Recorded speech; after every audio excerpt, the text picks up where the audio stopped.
Napakasarap po ang paksiw na isda. Isa sa mga paborito kong ulam ay ang paksiw na isda.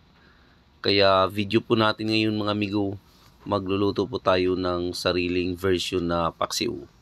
Bago po ang lahat, magandang araw po sa inyo. Samahan niyo po ako at kitapos na lang po ng video ito. Una, maglilinis po muna tayo ng isda. Ikakat lang po natin to ng isang bisis. Tapos isusunod na po natin yung mga ricado.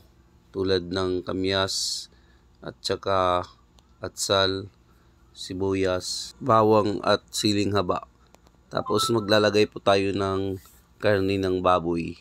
Sasama po natin to sa gagawin po nating isdang paksiw. Basta sariling version lang po ito mga amigo. Kailangan pa bang ako ay tanungin? Kailangan pa bang sa'yo ay bigkasin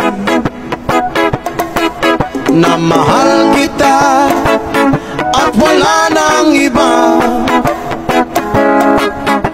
Masdan mo't makikita sa aking mga mata. Yes, ma! Kailangan pa bang ako ay lumapit at sabihin sa'yo ang laman ng dibdib na mahal kita at wala nang iba? Masdan mo't makikita sa aking mga mata.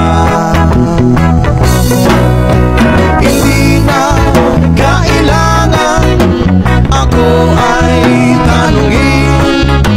Hindi na kailangan sa'yo ay bigkasin.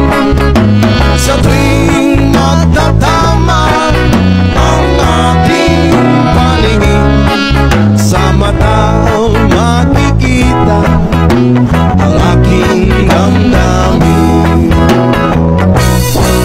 Kailangan pa bang ako ay tanungin?